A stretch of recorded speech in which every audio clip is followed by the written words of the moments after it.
시청자 여러분 안녕하십니까? 국내에서 보이스피싱 피해 사례가 처음 신고된 것이 지난 2006년인데요. 범죄 수법이 갈수록 교묘해지고 있습니다. 특히 추석 명절을 앞두고 택배 배송을 가장한 문자 사기까지 기승을 부려 경찰과 금융당국이 바짝 긴장하고 있는데요. 오늘 생생토론에서는 보이스피싱 실태와 어떠한 대책이 있는지 점검해 보겠습니다. 그러면 토론에 함께 하실 분들 소개하겠습니다. 대전경찰청 수사과에서 이병철 경사 나오셨습니다. 안녕하세요. 다음은 강희웅 변호사 시간 내주셨고요. 안녕하세요. 서원대 경찰학부의 김영식 교수 자리하셨습니다. 반갑습니다. 마지막으로 대전경실련 김동섭 보이스피싱 대책위원장과 함께하겠습니다. 안녕하십니까. 그러면 준비된 영상 보시고 본격적인 토론 이어가겠습니다.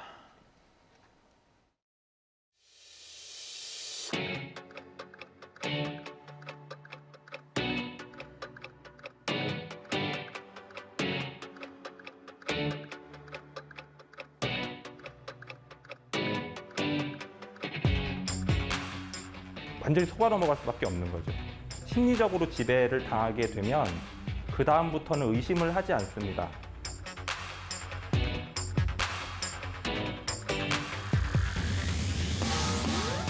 그러면 뭐 어떤 일을 정확하는 거예요? 본인이 살고 계신 지역에서 1시간 정도 거리를 왔다 갔다 할 거예요. 하루 저희가 최소 2건을 보장해 드리고 최소 20만 원 정도는 벌실 수 있습니다. 사대보험도 가입해 드려요.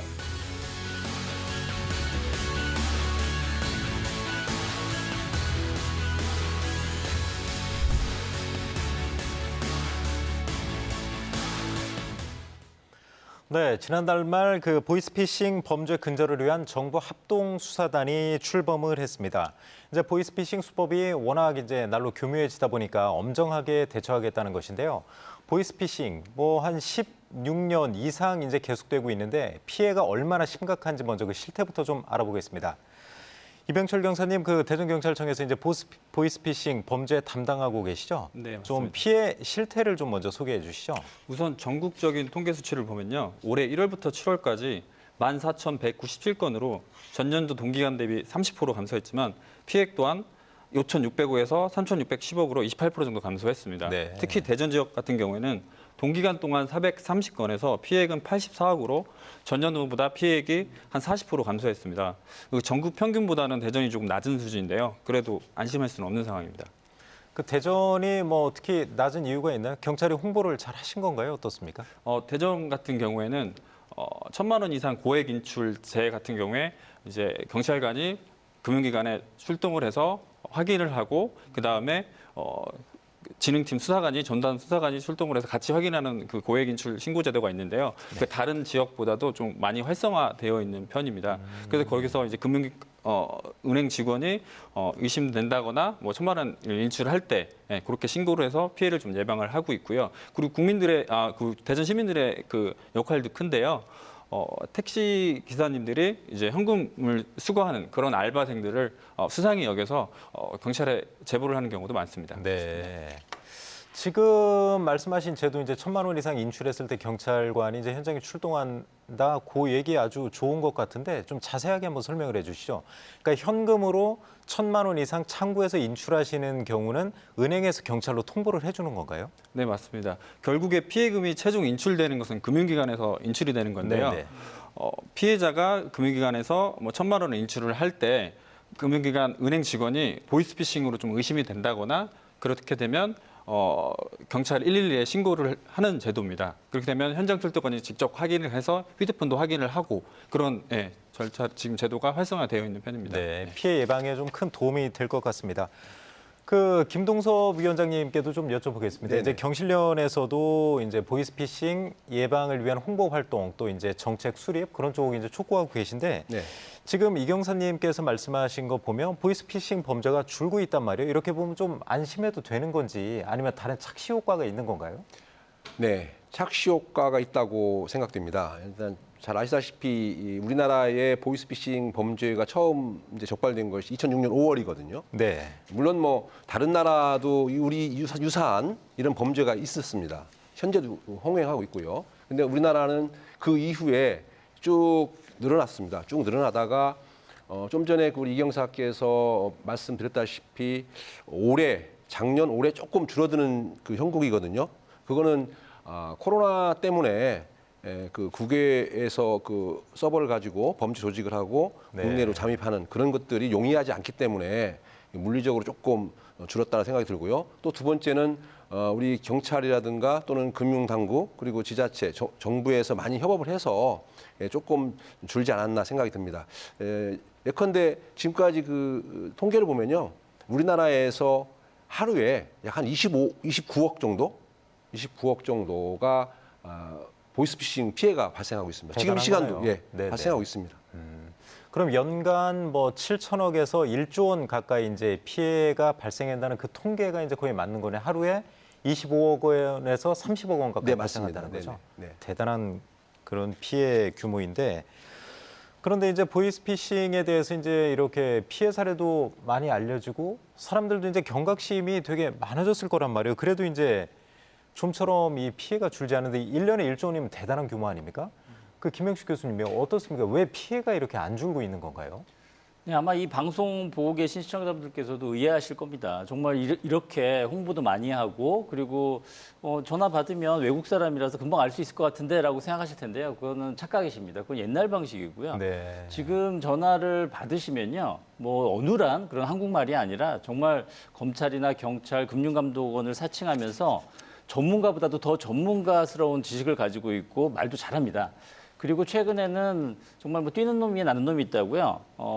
보이스피싱의 어떤 기술적인 또 진화가 굉장히 빨라서 이제 피싱 앱을 통해서 또는 URL을 통한 프로그램 설치를 통해서 이제 피해자를 소나기에 놓고 이제 가지고 놀거든요. 뭐 최근에 피해 사례 같은 경우에는 정말 막대한 피해들을 입게 되는데 지금 뭐 너무 자만하고 계시는 우리 시청자분들 계시다고 하면은 조금 경각심을 가져야 될 시기인 것 같습니다. 그러면 처음에는 이제 저도 몇 번 받은 적이 있거든요. 휴대전화로도 오고 사무실로도 전화가 오고 지금 생각해 보면 한 15년 전, 뭐 10년 전만 해도 이제 그 조선족 그분들이 하는 거다 딱 느껴졌었는데 지금 이제 유창한 한국말을 구사한다고 했는데 어떤 점 때문에 그렇게 변화한 건가요? 한국인들이 가담을 하고 있다는 건가요? 이제 초창기 2000년대, 2005년, 6년도 초창기에는요. 그때는 이제 외국인들이 범죄자들이 한국인을 대상으로 노렸습니다만 이제는 이게 고수익 사업이 되다 보니까 네. 국내 범죄 조직이 해외에서 한국인을 대상으로 해서 이런 보이스피싱 범죄를 저지르고 있습니다. 그러니까 당연히 한국 사람이죠. 말도 잘하고요. 그리고 한국의 실정에 대해서 너무 잘 알고 있고 그리고 범죄 조직이기 때문에 많은 투자를 통해서 첨단 기기를 통해서 뭐 중계기라든지 변환기 그리고 이젠 총책부터 수거책까지 굉장히 체계적이에요. 그러니까 하나의 보이스피싱이 대기업 조직화됐다라고 보시면 되겠습니다. 저기 강희웅 변호사님께도 좀 여쭤보고 싶은데 이제 변호사 활동하시면서 혹시 피의자들도 이제 피의자 또 피해자들도 이제 변호할 일이 좀 생기실 것 같은데 외국인들도 좀 이렇게 오나요? 피의자들로? 예, 외국인들도 많이 검거되어서 구속영장 실질심사에 피의자로 출석하는 경우가 많이 있습니다. 그 경우에 보면 이제 대체로 동일하게 잘 못하는 경우, 죄송합니다. 그 중국인들 말씀하시는 거죠? 중국인들과 몽골 관련해서도 오는데 한국말을 배운 분들이 그런 범죄에 가담하는 경우도 많이 있습니다. 그 경우에도 처벌을 강하게 받고 있고 그 변호를 하는 입장에서도 참 안타까운 부분들이 많이 있긴 합니다. 네. 이제는 좀 네, 김명석 위원님. 예. 우리가 예전에는 초창기에는 뭐 그놈 목소리 또는 정해져 있는 전화번호, 뭐 김미영 팀장, 뭐 네. 그래서 문자가 오고 전화가 그렇죠. 오고 해서 받으면 그 범죄로 이어지는 거기서 그 말하자면 보이스피싱이라고 하는 그 명칭이 생겼습니다. 사실은요. 그런데 원래는 이게 전기통신 금융 사기거든요. 이게 보이스피싱이라는 네. 자체가. 근데 지금은 아이러니하게도 좀 역습이죠. ICT 공화국이라는 대한민국, 우리나라가 ICT가 발전하다 보니까 스마트폰을 또는 컴퓨터를 이용한 그런 범죄가 지금은 진화하고 있습니다. 네. 그렇기 때문에 범죄가 그렇게 진화하면서 보이스피싱이라고 할 수 있는 그런 금융 사기가 건수도 많아지고 금액도 커지는 겁니다. 지금 상당히 진화하고 있습니다. 그러면 그런 차원에서 예전에 보면 이제 주로 시골에 나이 드신 분들이 주로 피해를 당했다면 아까 말씀하신 대로 이제 ICT나 그런 이제 스마트기가 발전하다 보니까 뭐 전문직들까지 요새 피해를 당하는 그렇게 이어지는 건가요? 네, 맞습니다. 그 분포를 보면요. 피해자 분포를 보면 60, 70대에는 적습니다. 초창기에는 60, 70대가 많았었거든요. 그렇죠, 지금은 60, 70대가 좀 적고 제일 많은 분들이 40, 50대가 좀 많고요. 아. 또 약간 좀 아이러니한데 20대 여성이 또 많습니다. 그러니까 똑똑한 소비자라고 할 수 있는 20대 여성분들이 그렇게 스마트폰을 이용해서 흔히 말하는 피싱, 낚이는 거죠. 네. 그러다 보니까 그 건수라든가 액수에서 상당히 지금 늘어나고 있는 추세입니다. 이 보이스피싱 실태가 이렇게 심각한데 사실 이제 검거도 많이 되고 있지만 쉽지는 않다고 하더라고요. 이제 그 근거지를 주로 이제 서버나 그런 걸 외국에 두고 있기 때문에 그런 건가요? 어떻습니까, 이 경사님? 네, 맞습니다. 그 근거지를 총책을 필두로 해서 보이스피싱 콜센터 조직들은 중국 등 해외에서 분포되어 있는데요. 거기서 이제 해외에서 국내 휴대폰으로 이제 연결시켜주는 이제 중계기를 통해서 국내 피해 불특정 다수인에게 전화를 걸게 됩니다. 그렇기 때문에 본거지는 중국에 있기 때문에 사실상 하기가 좀 어려운 실정인 거죠. 네. 그렇군요. 그 예전에 보면 이제 수법도 상당히 좀 다양해지고 있는데 예전에는 뭐 가짜 앱을 깔든지 아니면 또 무슨 전화를 받고서 계좌를 어디로 이체해라 이런 식으로 많이 했었던 것 같은데 요즘은 직접 만나서 이제 돈을 받아가는 경우도 상당히 좀 많다고 해요. 최근에 이제 뭐 언론에서도 대대적으로 보도됐지만 한 의사가 41억 원, 뭐 역대 보이스피싱 최대 규모를 이제 빼앗겼다 이런 그 보도도 있었는데 그 대부분이 이제 가짜 앱을 깔고서 기관을 사칭해서 이제 돈을 뺏어간단 말이에요. 그런 유형을 한번 좀 설명을 해주시죠. 지금 말씀하신 거는 수사기관 사칭 유형인데요. 네.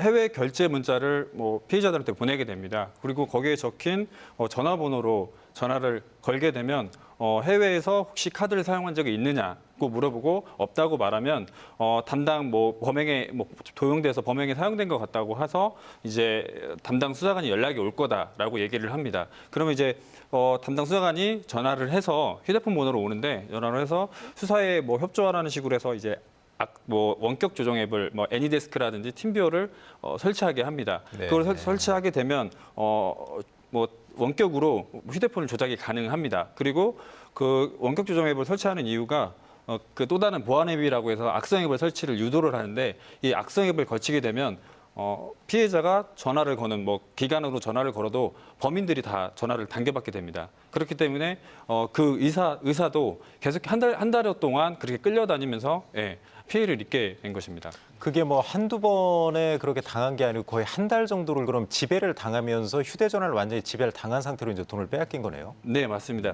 그 악성 앱의 주요 기능이 그 위치라든가 그 통화 내역 그리고 사진, 그 대부분의 정보를 다 탈취하고 있습니다. 그렇기 때문에 피해자가 어디를 가는지 알 수가 있고 누구와 통화를 하는지도 알 수 있습니다. 그리고 1301이라는 대검찰청 대표번호로 그렇죠. 전화가 걸려오기 때문에 피해자는 뭐 믿을 수밖에 없는 상황이 되는 거죠. 근데 그러면- 과거에는요. 네네. 범죄자들이 이제 계좌 이체 방법을 많이 썼어요. 그렇죠. 초창기에는 뭐 계좌 이체 방법을 아주 그 상용화됐었습니다만 그 이후에 대포 통장에 대한 규제가 심해지고요. 그리고 뭐 지연 이체 제도라든지 이런 걸 통해서 규제가 되다 보니까 이제 직접 인출을 해서 현금으로 수거해가는 방식 그리고 실제 피해자의 개인 정보를 활용해서 피해자 이름으로 대출을 받아서 네. 그걸 인출하는 방식으로 이제 점점 우리 사회의 방어망을 넘어서는 그런 방법으로 진화하고 있다고 볼 수 있겠습니다. 아주 뭐 들으면 들을수록 아주 참 이 빨리 근절돼야 될 그런 범죄 같습니다. 이 형사님 그 가짜 앱을 이제 설치하고서 그런 거 이제 교묘하게 당하는 사례가 많다고 하던데 가짜 앱 피해 사례에 대해서 한번 좀 설명을 해주시죠. 우선 자료 화면을 보면서 설명을 하면 이해가 더 쉬우실 네네. 텐데요. 그 금융기관에서 모바일 뱅킹 앱을 출시를 했는데 범인들이 이제 동일한 악성 앱을 생성을 해서 피해자 휴대폰에 설치를 하게 됩니다. 지금 화면에 이제 나오는 그 화면이죠. 네, 그래서 육안으로는 쉽게 구별할 수가 없는데요. 그 오른쪽 화면은 이제 수사기관 사칭할 때 사용하는 보안 앱입니다. 네. 이것 또한 이제 설치를 하게 되면 육안으로 구별이 불가합니다. 현재 오른쪽 화면에 나오는 그 수사기관 앱도 다 가짜인 거예요, 지금은? 네, 가짜입니다. 아, 뭐 진술서라고 기재가 되어 있는데 그걸 누르면 개인정보를 입력하는 화면이 나옵니다. 그렇게 되면 개인정보가 다 유출되는 거죠. 네. 다음 화면을 보면 근데 쉽게 차이점은 있습니다. 모바일 뱅킹 웹 같은 경우에는 지문 인식이라든지 생체 인식을 통해서 본인 인증을 하게 되는데 이런 악성 앱 같은 경우에는 바로 개인정보 화면이 현출이 됩니다. 그리고 최근에는 본인 인증 화면까지 현출이 되는데 실제로 본인 인증 번호는 오지는 않습니다. 네. 그리고 주요 기능이 아까 말씀드린 것처럼 전화번호를 가로채는 건데요. 실제 1331로 전화를 걸어도 범인들이 사용하는 070 인터넷 번호로 전화가 가게 되는 것입니다. 네. 그리고 수사기관 사칭 유형 같은 경우에는 가짜 사이트를 또 전송을 하는데요. 검찰청 사이트는 spo.go.kr입니다. 네. 근데 그와 유사하게 피해자에게 전송을 해서 접속하게 한 뒤에 사건 검색 기록을 해보라고 합니다. 그러면 피해자 이름과 생년월일이 적힌 저런 이제 사건 개요가 나오는데 위조된 사건 서류죠. 그걸 받아보게 되면 피해자는 자기가 실제 사건에 연루된 것처럼 착각하게 되는 거죠. 저희는 근데 가짜라는 걸 알고 보기 때문에 이제 가짜인 걸 알지만 일반인들은 구분이 쉽진 않을 것 같습니다. 네, 맞습니다. 뭐 예방법도 좀 있나요? 이 보이스피싱 차단 앱이라는 게 있는데. 네, 그 경찰대학 그 치안정책연구소에서 개발한 그 보이스피싱 삭제 차단 앱인데요. 이걸 설치하게 되면 뭐 악성 앱을 자동으로 탐지해서 삭제하는 기능이 탑재되어 있습니다. 그리고 원격 조정 같은 경우는 수사기관 사칭 유형에서 많이 발생하는데 이 어플에 대한 경고성도 알림을 해주기 때문에 이 어플을 설치하는 것을 적극 권장하고 있습니다. 알겠습니다. 지금 이경사님이 이제 다양한 그 보이스피싱 이제 그 가짜 앱, 그 악용 방법과 이제 예방책까지 해주셨는데 강 변호사님도 이제 그 사건 담당하시면서 뭐 여러 가지 수법이 있을 텐데 본인이 이제 보고 직접 느낀 그런 사건 같은 건 어떤 게 있을까요? 유형이 보면. 네, 보통 보면 이제 수사기관 사칭하는 부분들이나 대표적으로 알려진 유형들에 대해서 일반인분들 특히 일반적으로 법률적으로 관련이 없는 분들은 많이 이제 영향이 있지만 이렇게 좀 전문적인 영역에 있는 분들은 많이 속아 넘어가지 않는데 네. 그래서 그걸 또 넘어서서 새롭게 진화하는 부분이 정말 생활 친화적이고 일상의 정말 하나의 어떤 사건을 가지고 하는 경우가 있습니다. 특히 네. 요새 우리 소비자들이 해외 직구를 많이 하는데 해외 직구 결제가 되었다면서 결제 문자가 오면서 이상이 있으면 연락 주세요라고 전화번호를 남깁니다.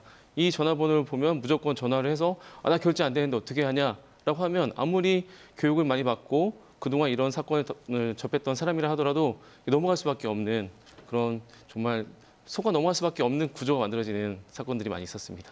그러니까 해외 직구가 워낙 활성화되다 보니까 이제 그런 점을 노린 그런 범행이라고 좀 볼 수 있겠네요. 예. 근데 상당히 좀 그런 사례가 많다는 거죠? 많이 있고 저도 전화를 해본 적이 있습니다. 네. 웬만해선 저도 그냥 전화 받을 때 강윤 변호사입니다 전화를 하면 뚝 끊습니다. 이런 보이스피싱 조직원들이. 네.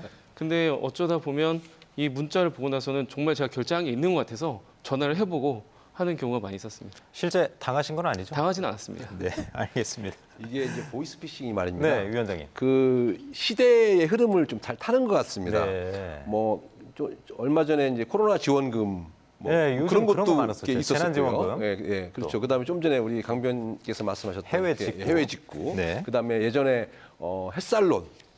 그다음에 요즘 뭐 명절 전에는 뭐 그 택배. 그 택배 문자 뭐 이제. 그런 거. 그다음에 또 요즘 한참 아마 받으실 겁니다만은 뭐 아빠 나 액정 깨졌어 뭐 네네. 그렇게 오는 것들. 그래서 그런 링크를 잘못 클릭하시면 그냥 바로 그 악성 앱이 깔리게 되고 그러면 좀 전에 그 우리 강 경사께서 말씀하실 대로 그냥 다 핸드폰이 그 범죄 조직에 다 들어가 있는 겁니다. 네. 모든 게 다 털린다고 하죠. 털려서 거기에 그루밍 상태라고 할까요? 막 빠져가지고 하라는 대로 다 하게 돼 있고요. 그러면 결국은 일전에 제일 많이 그 당했던 그분처럼 모든 걸 다 내놔야 될 수밖에 없는 그런 상황이 됩니다. 네, 알겠습니다.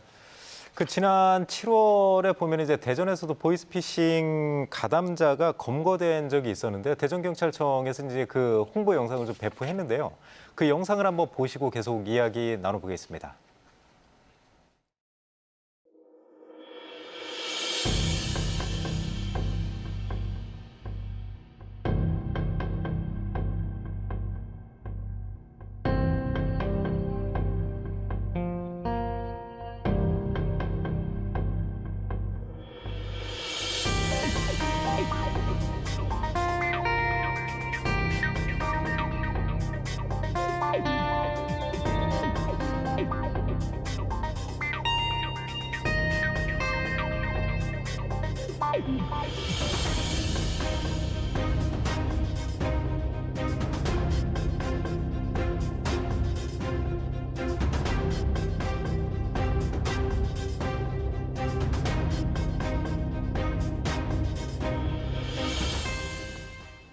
그 최근 대전에서 일어난 사건이죠. 이경선님 내용 잘 아실 것 같은데 지금 유심 칩하고 휴대전화하고 한 수십 개가 깔려 있었단 말이에요.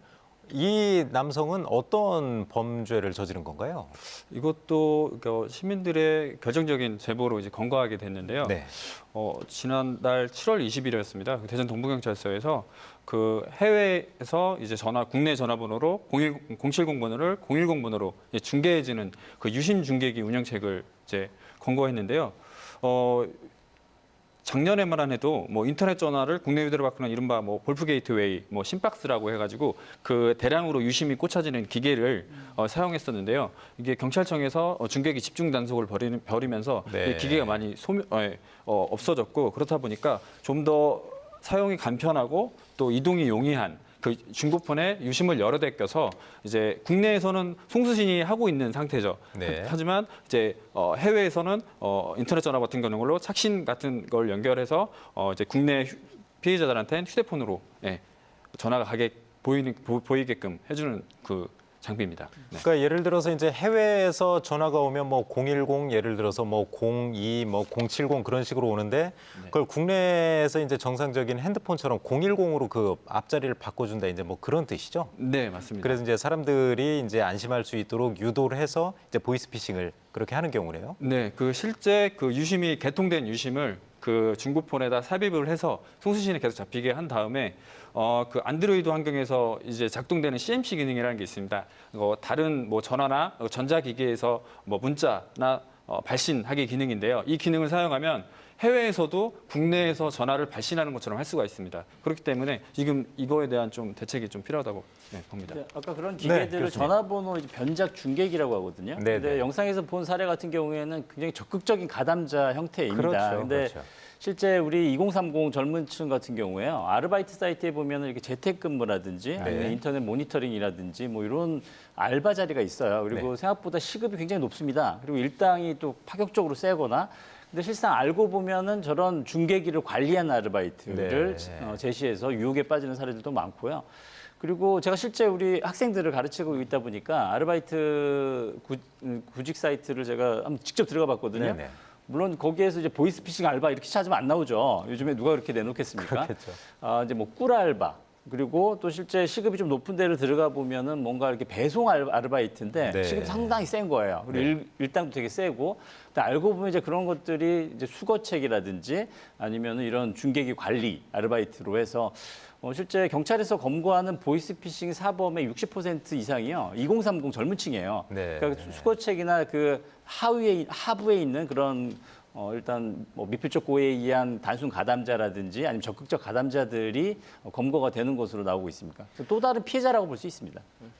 그 강용 변호사님도 많이 이제 변호를 하시죠, 피고인들. 실제로 젊은 층이 많이 있나요? 예, 실제로 제가 맡았던 사건 전부 다 20대 초반에 아, 그래요? 학생들이었습니다. 네. 코로나가 이제 창궐 하면서 학교가 비대면으로 전환을 했고 학교를 안 나가다 보니까 집에서 놀다가 이제 알바를 해보려고 알바 사이트를 가서 이제 들어가는 경우도 있고 또 가까운 경우로는 이제 주변에 있는 지인이 이거 괜찮은 알바인데 너도 한번 해볼래? 이렇게 끌어들이는 경우가 있는데 이렇게 조금 좀 고액의 알바를 하려다가 검거되어서 형사처벌을 받는 것은 물론이고 또 피해 보상을 해야 되는 경우가 많이 있습니다. 왜냐하면 형사처벌에서 좀 경한 처벌을 받기 위해서 합의를 하는데 이 경우에도 이득액이 한 200만 원밖에 안 됐습니다. 왜냐하면 건당 한 20만 원 정도 받기 때문에. 근데 이 재판 과정에서 합의를 보는데 그 피해액, 실제 보이스피싱 피해를 받은 분들의 피해액이 한 2억이 좀 넘었었는데 그 부분에 한 10% 정도를 변제를 했습니다. 부모님이. 네. 몇십만 원 벌려다가 몇천만 원 손해도 보고 피해 변제를 해야 되고 형사처벌 이력까지 남게 되는 심각한 실태입니다. 궁금한 점은 이제 지금 가담하셨다는 다 이제 20대 청년들이었다고 하셨었잖아요, 이제 의뢰인들이. 그 젊은이들은 본인들이 이제 보이스피싱 범죄에 가담하고 있다 이걸 알고서 한 건가요? 아니면 단순히 처음에는 알바인 줄 알고서 그렇게 무의식 중에 들어간 건가요? 좀 나뉩니다. 처음에 진짜로 어떤 건지 알지 못하는 상황으로 시작하는 경우가 대부분이고요. 근데 요새 경사님께서도 말씀하셨듯이 교육이 많이 되어 있고 홍보가 많이 되어 있기 때문에 이거 좀 이상하다라는 걸 충분히 인식할 수 있습니다. 왜냐하면 이 조직원들이 가담자들한테 요구하는 게 정장을 입어라. 그리고 본인의 실명이 아닌 가명을 쓰게 하고 또 본인이 소속돼 있지 않은 어디 금융기관에 팀장이다 이런 거를 직함을 쓰게 하고 돈을 받아오게 하니까 이게 자기를 드러내지 않게 하는 그 자체로도 이상한 행위다라는 걸 알 수 있고 법원에서도 이런 사정을 볼 때 충분히 인식할 수 있었다라고 보아서 고의를 인정하고 있습니다. 네. 그럼 대략 예. 네, 교수님. 최근에는요. 그리고 이런 알바를 구하는 그런 보이스피싱 범죄 조직들이 이제 회사를 사칭하거든요. 네. 뭐 보이스피싱 조직이라고 해서 이렇게 구하지는 못하기 때문에 이제 뭐 채권 추심을 하는 로펌 전문 로펌이다. 뭐 이런 식으로 하거나 아니면 배송 전문 업체다. 이런 식으로 해서 접근을 하게 되고요. 그리고 실제 뭐 그런 채권 추심 업체라고 하면 뭐 계좌를 이체하거나 관리하거나 아니면 현금을 전달하거나 하는 것들에 네네. 대해서 충분히 가능하다라고 생각을 해서 아니란 생각에 가담하는 경우가 많습니다. 강 변호사님 어떻습니까? 처벌은 어느 정도로 받는 건가요? 그럼 그렇게 되면? 우리 법원의 기조는 강경한 기조라고 판단이 됩니다. 네네.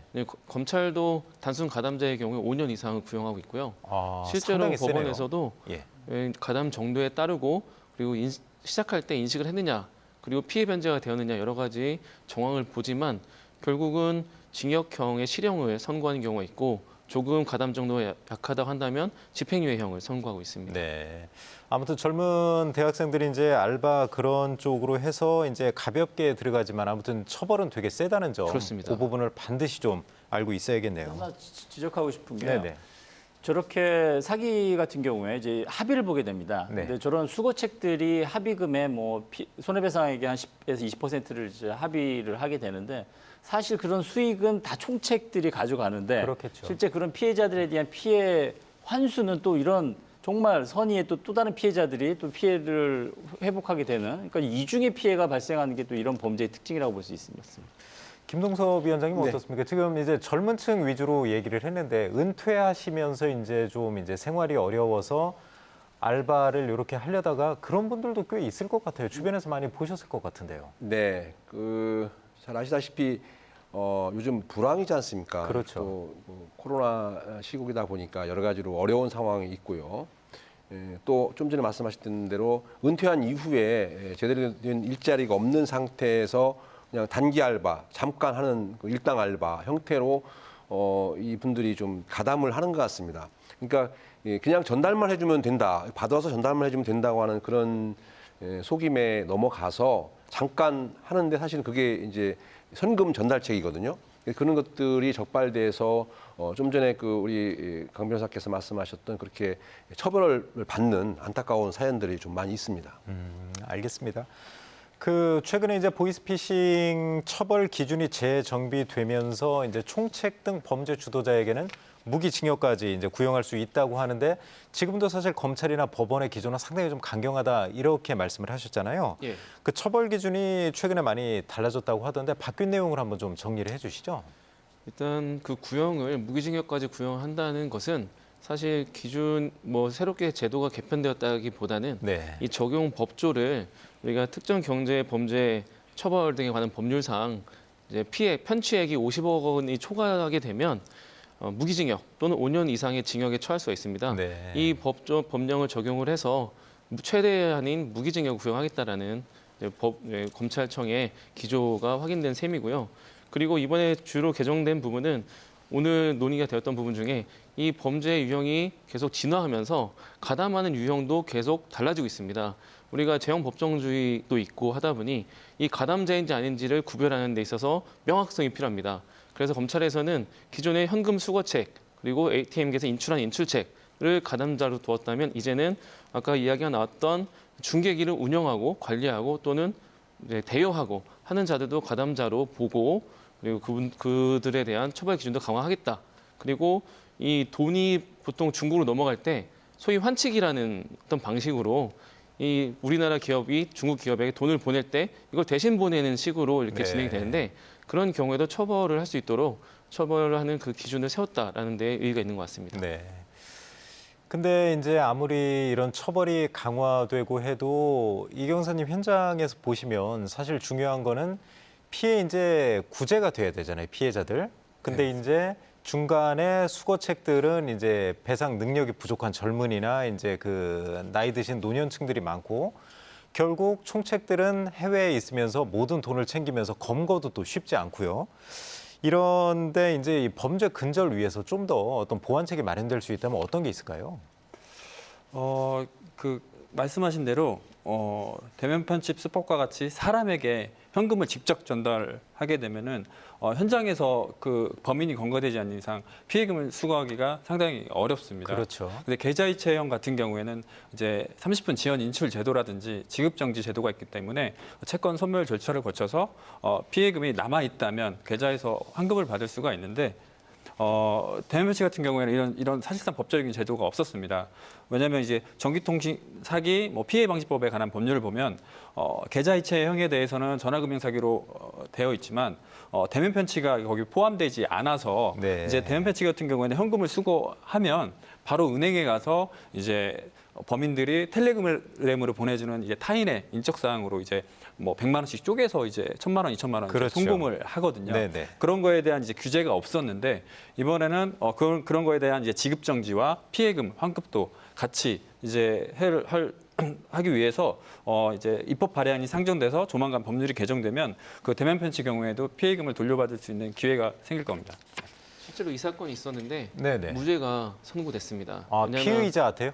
예, 피고인에게 예. 이렇게 대면 편취를 했는데 이게 우리가 보기에는 보이스피싱과 동일하지 않냐라고 하지만 아까도 말씀드렸듯이 우리 이제 죄형 법정주에 따라서 이 범죄로 정리한 부분만 우리가 처벌할 수 있는데 네. 그 부분이 정리되어 있지 않다 보니까 이건 엄연히 보이스피싱의 일환인데 이 부분에 대해서는 처벌을 못하게 된 사례가 있습니다. 그 법률 피해자- 부분에서 네. 피해자 입장에서는요, 이 보이스피싱 범죄자를 잡는 것보다 더 간절한 게 피해금을 회수하는 거예요. 그렇겠죠. 근데 피해는 한순간에 당하지만 회수는 거의 안 되고 회수 절차는 아까 채권 소멸 절차 그런 거 말씀하셨지만 굉장히 길어요. 이런 민사 절차이기 때문에 상당히 시간이 오래 걸리고 그리고 실제 회수율도 굉장히 낮습니다. 네. 그래서 피해자들 같은 경우에는 사실 한번 일단 돈이 자기 계좌에서 나가거나 자기 주머니에서 나가는 순간 이건 남의 돈이라고 생각해야 됩니다. 네. 그 전에 차단하는 것이 가장 효과적입니다. 그래도 이제 핵심적인 건 범죄가 이제 근절돼야 된다는 것 같은데 김동섭 위원장님 어떻습니까? 어떤 보완책이 좀 필요할까요? 예, 지금 우리 이 사법기관인 경찰청에서도 많은 역할들을 하고 있고요. 또 금융당국에서도 많이 하고 있습니다. 이런저런 제도를 만들고 있고 예방착을 하고 있습니다만은 사실은 이게 어떤 경우는 금융감독원, 대포통장에 대한 걸 확인하려면 금융감독원에 확인해야 되고요. 또는 금융결제원에 또 확인해야 될 사항이 있고요.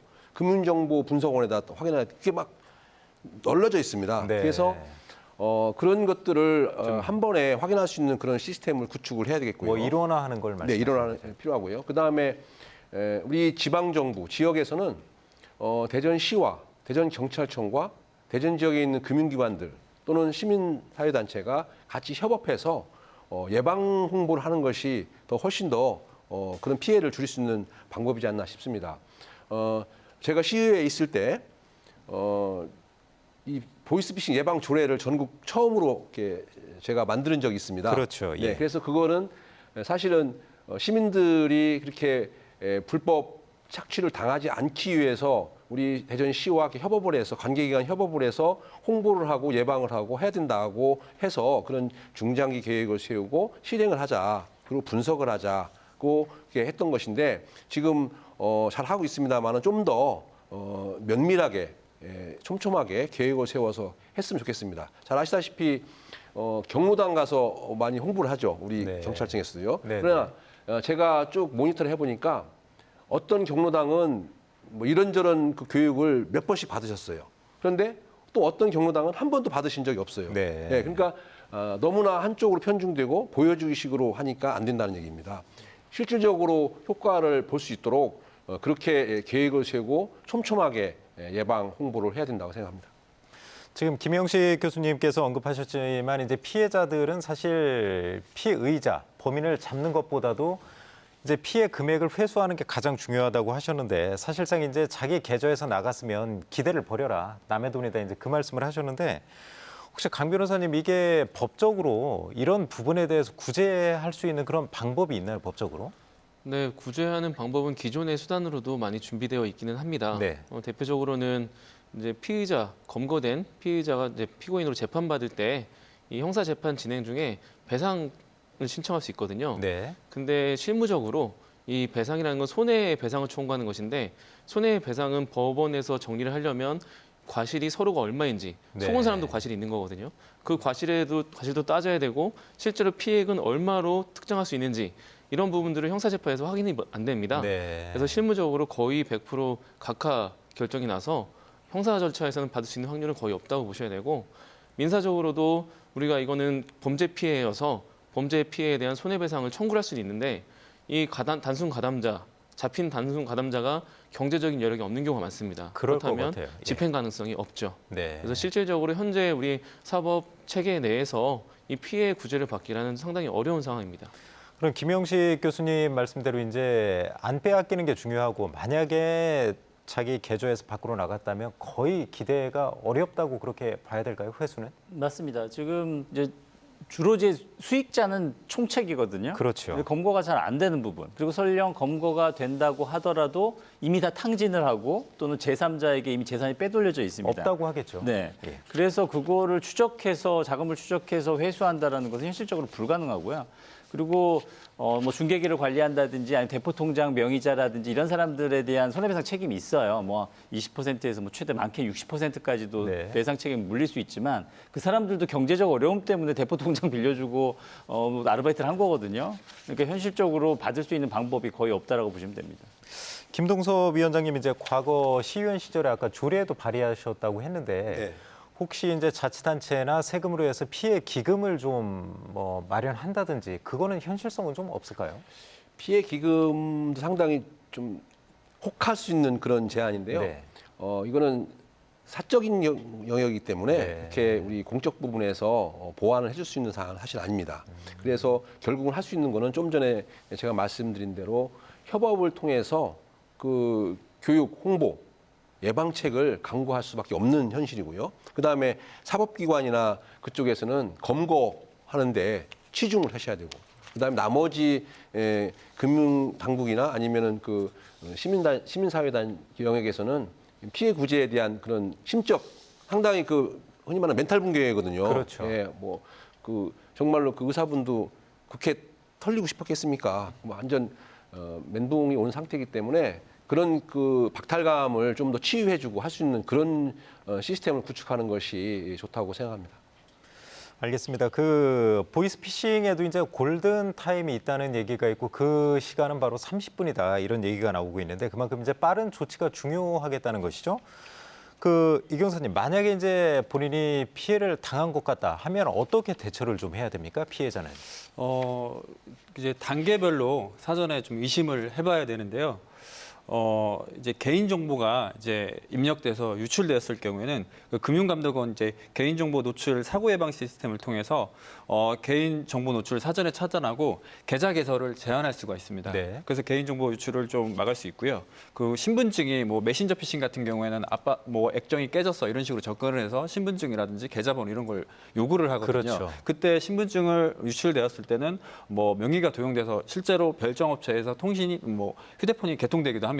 그렇게 되면 다른 경로로 또 범행에 이용되기 때문에 포털 사이트 인터넷 포털 사이트에서 msafer라는 통신 msafer라는 사이트를 접속하셔서 그 통신 개통 훼손을 좀 제한해두고 내 명의로 다른 휴대폰이 개설되었는지 확인할 필요성이 있습니다. 그리고 또 이제 본인 인증 번호를 혹시 뭐 이렇게 요구하는 경우도 있는데 네.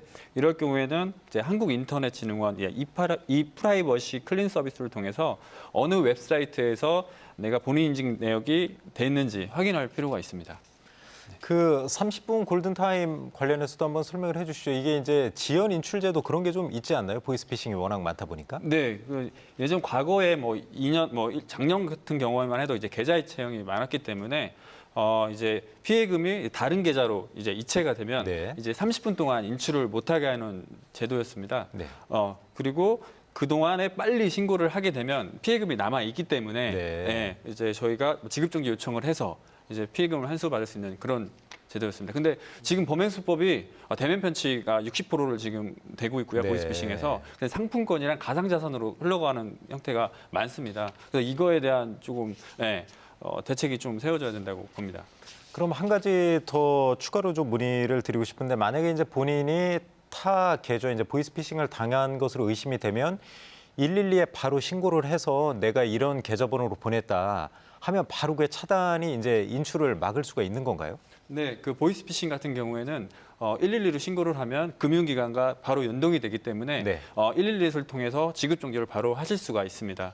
그 지급 정지를 한 후에 이제 3일 이내에 피해 사실 확인서를 제출을 해야 되거든요. 그래야 지급 정지가 계속 유지가 되고 채권 소멸 절차도 진행이 됩니다. 그래서 경찰서에 가서 사건을 접수하시고 3일 이내에 사건 사실 확인서를 은행에 제출을 하셔야 됩니다. 알겠습니다. 보완 말씀드리면요. 네네. 일단 본인이 피해를 당하시고 송금이나 이체를 100만 원 이상 해야 됩니다. 이상 됐을 때 지연이체 제도가 도입이 되는 네. 적용이 되는 거고요. 그래서 한 30분 정도의 시간이 골든 타임이 있습니다. 그러면 뭐 112를 바로 전화하셔도 되고 그게 아니면 은행 콜센터에 네. 바로 연락을 하셔도 지연이체 제도의 혜택을 보실 수가 있습니다. 근데 이게 지금은 전화번호를 가로채거나 수신돼서 걸려오기 글쎄 말이에요. 때문에 크게 걱정하면 그래서 되는 거거든요. 112 번호 같은 경우에는 공익번호라서 얘네들이 가로채지 못합니다. 네. 그래서 112로 신고하시는 것이 제일 좋은 방법입니다. 네. 그러니까 아까 말씀하신 대로 이제 가짜 앱이 깔려 있다면 이제 그 휴대전화가 완전히 이제 그 지배당한 상태잖아요. 그래서 네. 금융감독원이나 은행 전화해도 분명히 이제 그 조직원들이 받을 가능성도 있기 때문에 가장 확실한 거는 이제 112로 하는 거다. 네, 그 말씀이시죠? 112로. 네, 맞습니다. 네, 알겠습니다. 김동섭 위원장님, 그 보이스피싱 관련해서 지금 논의된 거 말고 다른 뭐 문의 사항도 좀 많이 들어오나요? 예, 뭐 그 아까 좀 전에 뭐 말씀 나왔는데 피해금을 어떻게 회수할 수 있느냐 뭐 그런 게 많이 좀 문의가 들어오고 있고요. 그다음에 그 우리가 어떻게 하면은 이 보이스피싱이라는 걸 알 수 있느냐? 뭐 사실은 알 수 없죠. 글쎄 우리가, 예, 알 수 없죠. 뭐 정말로 지성인이라고 하시는 분들도 당하고 또 똑똑한 소비자라고 하는 그런 분들도 많이 당하는데 방법은 없습니다. 방법은 없고 제일 중요한 거는 일단은 조심을 해야 돼요. 네. 뭐든지 그 문자, 카톡이나 뭐 기타 메신저는 정말 조심해야 되고 또 의심해야 되고 그다음에 우리 주변의 공동체, 우리 주변 사람들은 다 관심을 가져야 됩니다. 이 사람이 이상하다. 관심을 가져야 됩니다. 그렇게 해서 우리가 함께 보는 눈이 사실은 제일 중요하거든요. 네. 함께 보는 눈이 관심을 갖고 지켜본다고 하면은 보이스피싱 피해가 많이 줄어들 거라고 생각합니다. 요즘도 보면 이제 현금 인출기 앞에서 계속 이제 돈을 인출하고 있으면 주위 분들이 보고 이상하다고 하고 신고하기도 하고 택시 기사분들이 이제 계속 이제 그 종이 가방에 돈 빼갖고 왔다 갔다 하시는 분들 신고하기도 해서 잡는 사례가 이제 있는데 네네. 그런 부분을 이제 말씀하시는 네, 거죠? 맞습니다. 그래야 우리 공동체가 안전해야 우리가 같이 함께 사는 거 아니겠습니까? 그래서 제 주변, 제 가족이 피해자가 될 수 있다는 그런 생각하에서 정말로 주변에서 일어나고 있는 또 주변 사람한테 일어나고 있는 이변상이나 변고에 대해서 깊은 관심을 갖고 면밀하게 주시해야 된다고 봅니다. 김영식 교수님은 좀 어떻습니까? 그 피해 예방을 위해서 사전에 좀 숙지할 내용이 있다면 어떤 게 있을까요? 일단 보이스피싱 범죄의 핵심은요. 개인정보예요. 네. 즉 우리가 정보통신 기술이 급속도로 발전한 이면에 우리의 개인정보는 지금 범죄자들의 손아귀에 다 있습니다. 이미 2000년대 우리 개인정보 사고가 많이 그렇죠. 터졌었죠. 그래서 저는 뭐 개인적으로 대한민국 전 국민의 개인정보가 범죄자들이 가지고 있다라고 이렇게 단정적으로 말씀을 네. 드리는데요. 따라서 개인정보 관리 주체들 지금이라도 그 여러 개인정보 관리 주체들의 어떤 책무성을 보다 더 강화해야 되고요. 그리고 또 무엇보다 이제 개인정보는 본인 거잖아요. 그렇죠. 나의 개인정보를 정말 철저하게 보호하셔야 돼요. 보이스피싱 전화를 받더라도 본인의 개인정보를 또 추가적으로 입력하는 단계가 있거든요. 거기까지만 가지 않아도 예방이 가능합니다. 네. 그리고 그 전에 확인만 하더라도 가능하고요. 그래서 반드시 명심하셔야 될 게 내 개인정보를 누군가에게 전달할 때는 반드시 한 번쯤은 체크해라. 가족이건 아니면 경찰서건 어딘가에 체크하신다면 피해를 방지할 수 있습니다. 알겠습니다. 강 변호사님도 이제 보이스피싱 관련해서 이제 사건도 많이 하고 계실 텐데 내용을 이제 잘 아실 것 같아요. 그래서 이런 점만 좀 주의하면 그래도 피해를 막을 수 있겠다 하는 점이 있다면 어떤 게 있을까요? 특정한 유형을 말씀드리면 이 수사기관 사칭 또 금융감독원이나 이런 부분들을 사칭하는 경우에 있어서는 나는 어디 검사다라는 전화 받으면 보이스피싱 하지 마세요. 끊어버리셔도 됩니다. 네. 왜냐하면 우리 수사기관은 이 조사를 받는 피의자의 인권을 굉장히 보호하고 있습니다. 네. 그래서 요새는 12시 넘어서 조사도 못 하고요. 부를 때도 소리도 못 지릅니다. 근데 꼭 이렇게 보이스피싱 하는 분들은 되게 윽박 지르고 지금 안 하면 더 처벌할 거다 이런 말을 그렇죠. 하는데 그 말을 듣는 순간 혹할 수밖에 없거든요. 그냥 수사기관인데 얘기 나오면 그냥 끊어버리면 필요한 사람이 어떤 경로를 통해서든 다시 연락을 해오게 돼 있습니다. 네. 그래서 드리는 어떤 팁은 그냥 수사기관, 검사 이런 걸로 전화가 오면 그냥 끊어버리시면 가장 안전할 것 같습니다. 근데 이제 말씀은 그렇게 하시지만 일반인들이 어디 경찰서다. 저도 이제 그런 경우 받고서 깜짝 놀란 적이 있었는데 또 어디 뭐 검찰 수사관이다 하면 분명히 좀 얘기는 이끌어 갈 것 같단 말이에요. 대부분 그런 식으로도 연락을 하지 않나요? 그렇죠. 보통 사람이 털어서 먼지 나오는 거 없다는 것처럼 네. 찌르는 게 있기 마련입니다. 그래서 경찰이 연락했다고 하면 무섭기 마련인데 그렇다 하더라도 전 교육이 이런 교육이 돼야 된다고 생각합니다. 경찰은 함부로 전화해서 언제까지 오라고 그냥 이유도 말하지 않고 부르는 법은 없다. 네. 부를 거면 어떤 몇 월 며칠 날 어떤 사건이 있었고 그것 때문에 이런 걸 물어보기 위해서 부른다. 이거를 충분히 교육을 해서 그게 아니라 그냥 조사를 지금 전화로 할 테니 대답을 해라. 라는 식의 경우는 이거는 무시해도 된다. 그리고 이걸 네. 무시했다 하더라도 실제 경찰이 전화한 거라 하더라도 이걸 무시했다 해서 가중처벌을 하거나 뭐 개심죄 적용하거나 이런 부분은 없으니까 그런 부분 충분히 안심해도 된다. 이런 부분의 교육이 추가적으로 있어야 되지 않을까. 원천 차단의 방법이 필요한 거 아닌가 싶습니다. 실제 알겠습니다. 경찰이나 뭐 검찰에서 뭐 피의자 조사가 필요하면 출석 요구를 합니다. 출석 요구를 하기 때문에 서면으로 이렇게 온다 이 맞습니다. 말씀이시죠? 서면으로 보내기도 하고 문자로도 보내기도 다 합니다. 네네. 그렇기 때문에 뭐 전화 통화로 뭐 조사를 받는다 이런 건 절대 있을 수 없고요. 그리고 기관이든 뭐 검찰이든 금융감독이든 경찰이든 절대로 현금을 요구하지 않고요. 네. 그리고 기관에서 돈을 대신 보관해 주지도 않습니다. 그 점 유념하셨으면 합니다. 네. 그 이경사님 이제 마지막으로 가장 이제 사람들이 좀 주의해야 될 점. 제가 보기에는 나는 결국 사람들이 이제 이렇게 피해를 보지만 나는 피해자가 안 될 것 같다. 나는 피해를 안 당할 것이다. 이런 자만심도 좀 있을 것 같은데 가장 주의해야 할 점 한 가지만 좀 말씀을 해주시죠. 네, 요즘 들어서는 이제 각종 이제 정부 지원 정책과 발맞춰서 범인들도 이런 정책을 악용하는데요. 예를 들자면 소상공인 정부 지원 대출, 뭐 3차 추경안, 뭐 서민 민생 안정 정부 대출 문자를 불특정 다수인에게 보냅니다. 그러면 거기서 이제 뭐 이제 고객센터 문의 전화로 전화를 걸게 되면 그때 이제 예약 콜로 돼서 콜센터 사무실에서는 예약 대기 명단을 다 확보하게 되고 네. 그러면 이 사람들은 대출을 희망하는 사람이기 때문에 범행 성공률이 높게 됩니다. 네. 그 사람들 대상으로 해서 이제 범행을 타겟으로 해서 범행이 이어지기 때문에 절대 대출 광고 문자나 아니면 ARS로 오는 오토콜 전화번호, 네, 그거를 절대 응대하지 마시고 그리고 출처를 알 수 없는 링크 또는 뭐 대출 신청 앱을 설치하면 절대 설치하시면 안 됩니다. 네, 알겠습니다. 말씀 모두 잘 해주셨고요. 그 보이스피싱 범죄는 이제 재산상 손해를 넘어 누군가의 일상을 파괴하는 아주 악질적인 범죄죠. 그래서 이제 정부 차원의 강력한 대응과 함께 그 개개인의 지속적인 관심과 주의도 필요할 것 같습니다. 생생토론은 추석 연휴 관계로 다음 주는 한 주 쉬어가겠습니다. 준비한 네 분 모두 고생하셨고요. 시청자 여러분 감사합니다. 생생토론 마치겠습니다.